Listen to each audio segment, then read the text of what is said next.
Electric circuit का फिर से एक बढ़िया क्वेश्चन में आपको फिगर दिख रहा है जिसमें एक बैटरी है 10 वोल्ट की और दो रेजिस्टर्स, एक 500 ओम और यहां भी 500 ओम का रेजिस्टेंस लगा हुआ है। और ये आपको जो दिख रहा है वोल्ट मीटर, इसका रेजिस्टेंस भी दे रखा है 1000 ओम।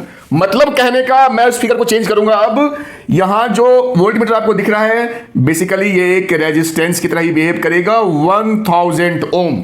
और देखो ये पूरा वायर एक ही है, तो इस पॉइंट को आप यहां से हटा करके इसको ऐसे जोड़ दो तो और ये क्लियर हो जाएगा। क्या क्लियर हो गया कि ये रजिस्टर यानी वोल्टमीटर और ये रजिस्टर आपस में क्या है, पैरेलल में है। ठीक है, क्योंकि इसका एक एंड यहां पे है, दूसरा एंड यहां पे है, इसका भी एंड उन्हीं दोनों पॉइंट्स पे है। ठीक है, तो ये पैरेलल में हो गए।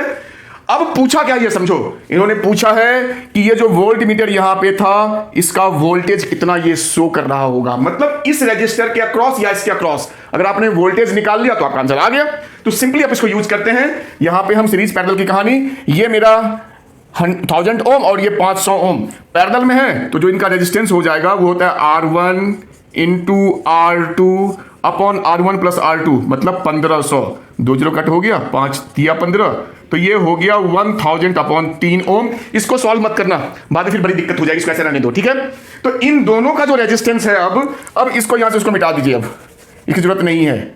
ये मेरा अब हो गया 1000 अपॉन 3 ओम। अब देखो ये आपको अब जो बचा ये साफ दिख रहा है कि एक ही वायर पे है, तो ये दोनों रेजिस्टेंस क्या है, सीरीज में है। तो इसका जो अब इक्विवेलेंट रेजिस्टेंस होगा इसको मैं मिटा देता हूं, इन दोनों का वो हो जाएगा R1 प्लस R2, तो 1000 अपॉन 3 प्लस 500। 3 को ले लो एलसीएम, 5 या 1500, सिर्फ पूरा कर ही देता हूं, 1000 प्लस 1500, तो ये हो गया 2500 अपॉन 3 ओम नेट रेजिस्टेंस इस पूरे सर्किट का, जहां पे मेरा वोल्ट मीटर भी था। अब हम निकाल लेते हैं इस वाले ब्रांच में करंट। तो जो करंट हमारा होता है वो होता है V अपॉन R। V तो मेरा है 10 और R है मेरा 2500 अपॉन 3 चला गया ऊपर, ये कट हो गया। तो मेरा जो करंट आया वो आ गया 3, मतलब करंट मेरा आ गया 3 अपॉन 250 एम्पियर। अब समझो, अब समझना, जो यहां पे वोल्टेज था वो तो मेरा इस वोल्ट मीटर का भी वोल्टेज होगा। तो अगर मैं इसके अक्रॉस वोल्टेज निकाल लूं, जो मेरा रेजिस्टेंस नेट है, तो हमारा वही वोल्टेज वोल्ट मीटर का होगा। तो कहा भाई V जो होता है वो I इंटू R होता है।